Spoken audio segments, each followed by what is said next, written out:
All right, hey guys, it's Morgan Zegers. I'm the founder and CEO of Young Americans Against Socialism. We are a 501c3 nonprofit dedicated to educating our peers and really all Americans, all ages, about the history of socialism, the dangers, and the tactics of the radical left. I really love it. It's a passion of mine. And what we specifically do is interview survivors from socialist and communist countries. Now, the big question, and what most people don't learn in a public education system, is what the heck is socialism? A lot of people are really confused by that, and I've got to be honest, it's okay to be confused because no one gives a proper explanation. The right overuses it and incorrectly uses it. The left overuses it and incorrectly uses it. Each side has their own purpose for why they do that. I would argue that the people who are against socialism, that call everything socialism, every tax, everything that they don't like done by the left, when we call it socialism and say those crazy socialists are at it again, it really just confuses people, and it confuses young people, and it makes young people a lot more likely to say things like, oh, well, if that tax or if that action in favor of something like climate change or whatever it may be, if that's considered socialist, then I guess I'm a socialist. And then it normalizes that term in their heads, when in reality, what should be happening is every American should understand that the foundation of economic independence that this country was founded on, and the principles of the West, the principles of classical liberalism and economic independence, those are the principles, that is the foundation that ensures the most free population possible. And that's what human history has proven. So we should all be able as Americans to agree on that foundation. And then as people on the right and people in the middle and people on the left, we can get together on that foundation and disagree on issues and debate for how to solve each individual issue on that individual basis. But we should not be having anybody in America saying things like, well, I think we should try socialism one more time because it might work with us. And that's what we're going to talk about today. So the first thing I want to talk about is what the heck is socialism? It is an economic system. That's the first thing. It's an economic system. And it's an economic system where the government owns and controls the means of production, owns and controls the economy, or at least major parts of it.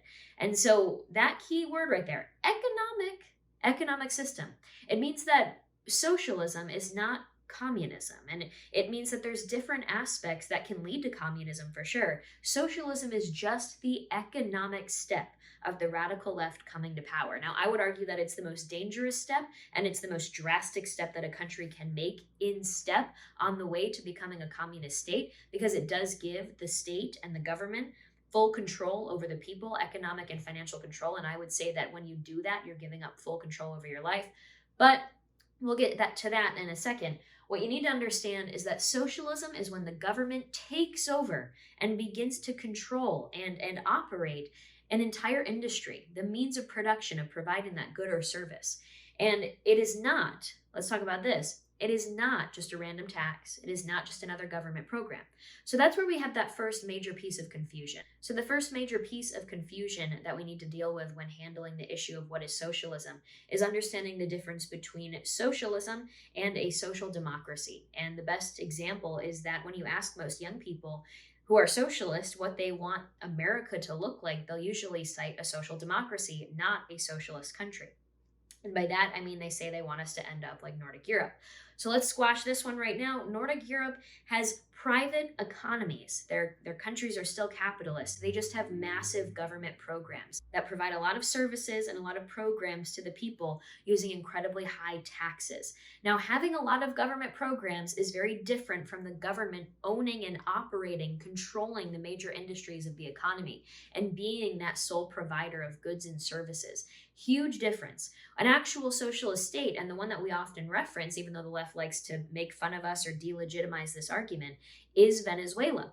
And so Nordic Europe, again, private economies, economic independence, but very high taxes and a lot of government programs, versus an actual socialist state like Venezuela, where the government implemented socialist economic policies, took over private industries, including the oil industry. Even though Venezuela was one of the most richest oil countries in the world, it is now a completely destitute country because the government took over that private and thriving industry.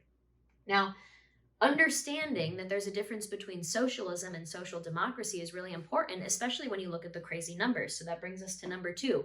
Right now, according to, I think, a YouGov poll from 2020, they partnered with Victims of Communism and they asked a bunch of young people in America, would you vote for a socialist? Would you choose a socialist leader to represent you? And 70% of people my age, in Gen Z and millennials, both of those generations, said that they would vote for a socialist. 70%.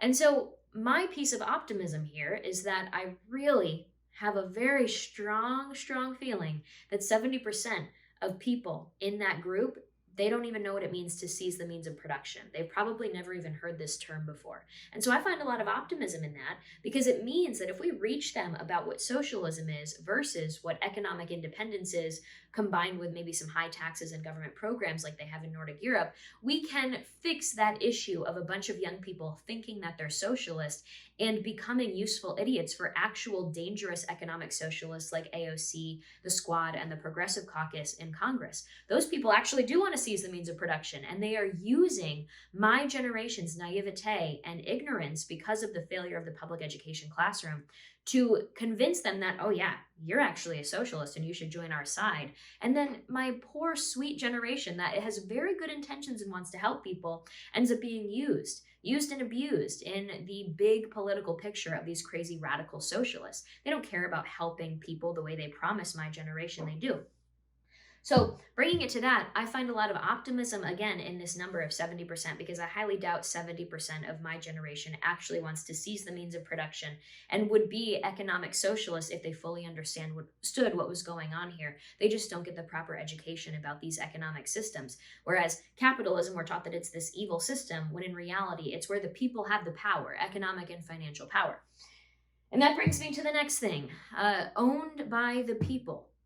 You guys, this term is used to distort and propagandize what socialism is all the time. It has been throughout human history, especially the 20th century when we saw the rise of socialism and communism.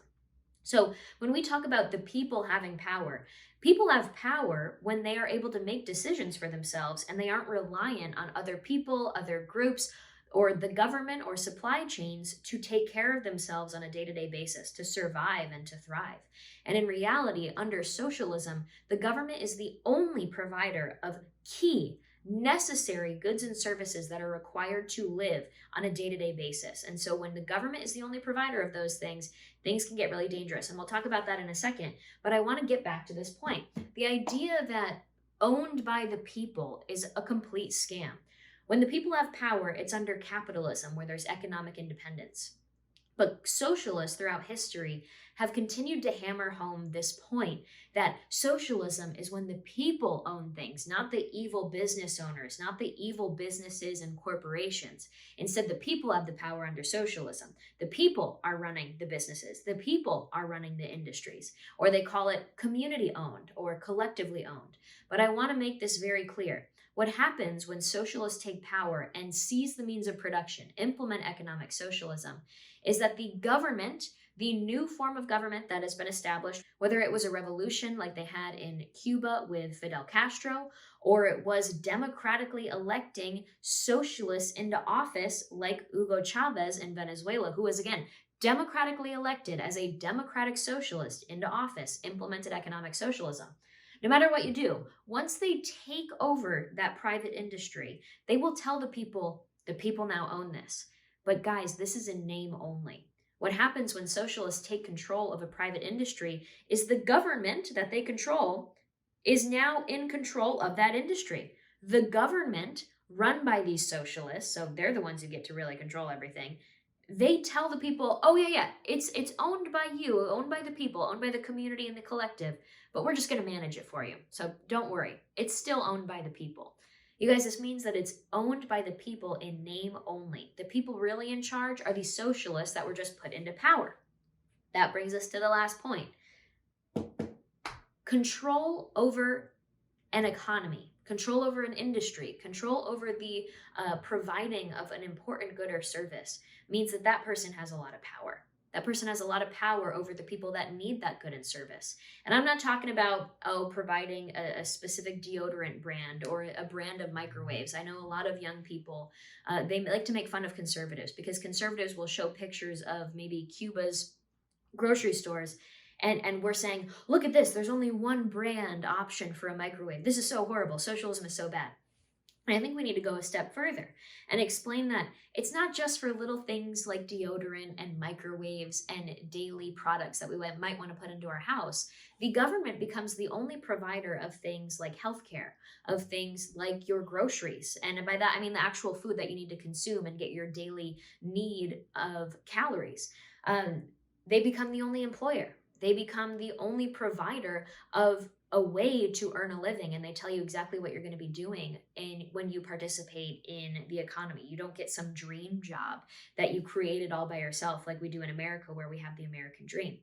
And so what happens is, yes, these economic policies end up destroying the economy in the sense that they are inefficient, they cause shortages, there is eventually a food shortage. And right now in countries like Venezuela, where again they democratically elected their leaders, people in Venezuela are losing an average of 20 pounds a year because there's that much of a shortage of food that people can't get by. And so things like food, things like gasoline, energy, these things are rationed and you often don't get them. In Venezuela, you are given an hour every week that you are allowed to go to the grocery store, and that hour is assigned to you by the government. You have to go and you can only get your food in that hour, and whatever's there, you are then able to pick from. And let's just say the options are not there's not a lot of them. So the idea of control, yes, the economy starts to fail, and that in itself is very bad. The food shortages, the famine that sets in, the starvation, the people eating out of garbages, all of that is horrible. But you have to take it a step further and say, okay, so now that they're providing and able to hand out the things that people need to live from day to day, to get by, whether it's their retirement, their job, their groceries that they put on the table, their employment, their health care. What does the government do next?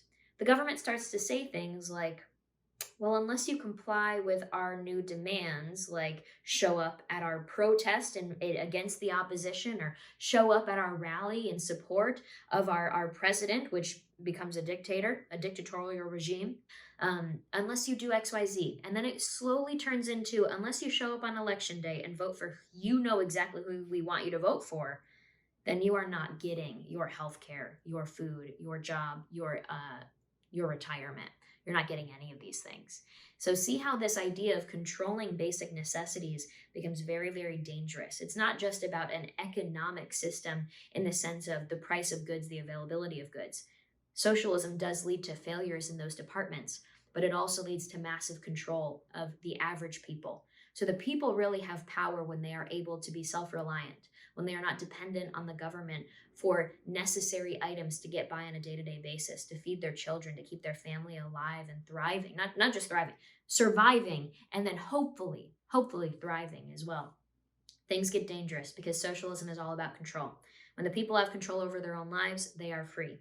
When the government has control, especially of the economy and of finances of the average everyday people, bad things start to happen. That's what history has told us. Now, you guys, let's go back to the top. Socialism is just an economic step. So we will provide some more videos later on about the other aspects of the rise of the radical left, not just socialism, the economic step, but also totalitarianism and authoritarianism, where they use force instead of choice. Totalitarianism is the control of thought, the elimination of wrongthink.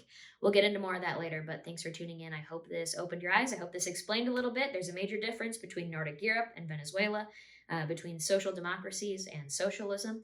And right now I have a feeling my generation would probably be on our side, in the side of economic independence and classical liberalism, if they weren't so brainwashed by the public education system and by the radical left like AOC.